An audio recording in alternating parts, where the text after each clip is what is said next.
నమస్కారం అండి. Welcome back to PF information Telugu. ఈ వీడియోలో ఒక ఈపీఎఫ్ మెంబరు 2 కంపెనీస్లో డ్యూటీ చేసి ఉన్నారు.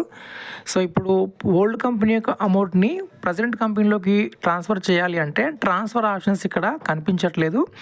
సో ఎందుకోసం కనిపించట్లేదు అనేసి అడుగుతున్నారు. సో అది ఎక్స్ప్లెయిన్ చేస్తాను. వీడియోకి లైక్ చేయండి, అలానే సబ్స్క్రైబ్ చేయండి. ముందుగా ఇక్కడ మనము ఈపీఎఫ్ అకౌంట్లో లాగిన్ అయి ఉన్నాము. లాగిన్ అయిన తర్వాత ఈ విధంగా ఓపెన్ అవుతుంది. ఫస్ట్ వీరి యొక్క సర్వీస్ హిస్టరీ ఇక్కడ చూసాము.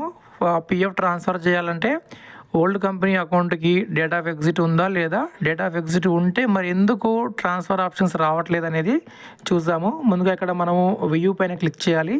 క్లిక్ చేసిన తర్వాత సర్వీస్ హిస్టరీ అనే ఆప్షన్ కనిపిస్తూ ఉంటుంది. ఈ సర్వీస్ హిస్టరీ పైన క్లిక్ చేసి వీరు ఎన్ని కంపెనీస్లో డ్యూటీ చేసి ఉన్నారనేది ఒకసారి ఇక్కడ చూద్దాము.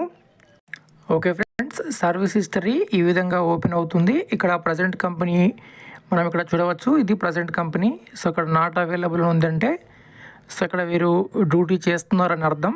సో ఇక్కడ మనకు డేట్ ఆఫ్ ఎగ్జిట్ అనేది కనిపిస్తూ ఉంది, అంటే ఈ కంపెనీకి డేట్ ఆఫ్ ఎగ్జిట్ అయితే ఉంది. సో పిఎఫ్ ట్రాన్స్ఫర్ చేస్తున్నప్పుడు వీరికి ట్రాన్స్ఫర్ ఆప్షన్స్ అనేవి రావట్లేదు. అలానే వీరికే కాదు, చాలామందికి కూడా ఇదే విధంగా ఉంటుంది. వీరు 2017లో డ్యూటీ అయితే జాయిన్ అయ్యారు. సో ఇప్పుడు ఎందుకు ట్రాన్స్ఫర్ ఆప్షన్ కావట్లేదు అనేది ఒకసారి చూద్దాము. ఇప్పుడు ఆన్లైన్ సర్వీస్ పైన క్లిక్ చేస్తే ఇక్కడ మనకు పిఎఫ్ ట్రాన్స్ఫర్ ఆప్షన్స్ కనిపిస్తూ ఉంటాయి. ఓల్డ్ కంపెనీ యొక్క అమౌంట్ని న్యూ కంపెనీలోకి ట్రాన్స్ఫర్ చేయాలంటే ఇక్కడ మనకు 1 మెంబర్ 1 అకౌంట్ ట్రాన్స్ఫర్ రిక్వెస్ట్ అనేది ఉంది కదా. సో దీనిపైన క్లిక్ చేస్తాము.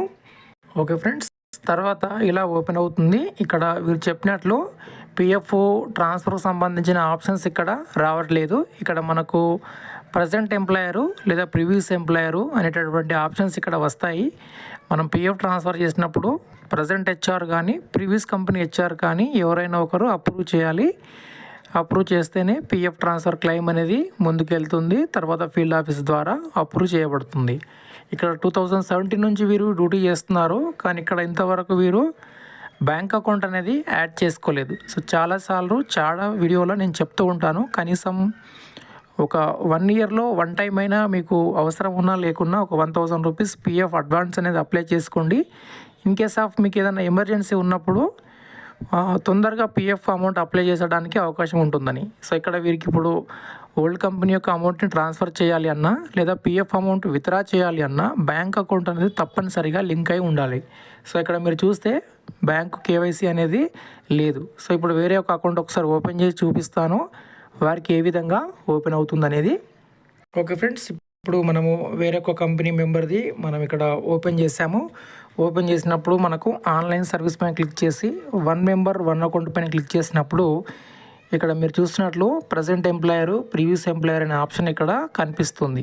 సో వీరు 6 మంత్సే అయింది డ్యూటీ జాయిన్ అయ్యి, కానీ ఎందుకు వీరికి ఆప్షన్ చూపిస్తున్నాయి అంటే వీరు బ్యాంక్ కేవైసీ అనేది ఆల్రెడీ చేసుకొని ఉన్నారు కాబట్టి, బ్యాంక్ అకౌంట్ లింక్ ఉంది కాబట్టి మనకి ఆప్షన్స్ అనేవి కనిపిస్తున్నాయి. అక్కడ వారు సుమారుగా 7.5 ఇయర్స్ నుంచి డ్యూటీ చేస్తున్నారు, కానీ వారికైతే బ్యాంక్ అకౌంట్ లింక్ లేదు. సో తప్పనిసరిగా 1 ఇయర్లో ఒకసారి పిఎఫ్ అనేది అడ్వాన్స్ రూపంలో అప్లై చేసుకోండి. ఒకటి బ్యాంకు కేవైసీ అనేది ప్రతిసారి ఒకసారి ఓపెన్ చేసి చూడండి కరెక్ట్గా ఉందా లేదా. వన్స్ పిఎఫ్ అప్లై చేసిన తర్వాత చాలామంది అంటుంటారు బ్యాంక్ అకౌంట్ క్లోజ్ అయిపోయింది, బ్యాంక్ అకౌంట్ ఇన్యాక్టివేట్ ఉంది, ఇప్పుడు నేను బ్యాంక్ అకౌంట్ చేంజ్ చేయాలి అంటారు. వన్స్ పిఎఫ్ అప్లై చేసిన తర్వాత మీరు బ్యాంక్ అకౌంట్ చేంజ్ చేసినా ఉపయోగం ఉండదు. ఎందుకంటే ఈపీఎఫ్ఓ దగ్గర ఉన్న రికార్డ్ ప్రకారము పిఎఫ్ క్లెయిమ్ సెటిల్ చేయబడుతుంది. తర్వాత పిఎఫ్ అమౌంట్ మన బ్యాంకులోకి రాదు, తిరిగి ఈపీఎఫ్ అకౌంట్లోకి కూడా రావడానికి చాలా టైం పడుతుంది. కాబట్టి కొన్ని జాగ్రత్తలు పాటిస్తే పిఎఫ్ అమౌంట్ సురక్షితంగా మీరు ఎక్కడికి తిరగకుండా మీ బ్యాంకులోకి అయితే వస్తుందన్నమాట.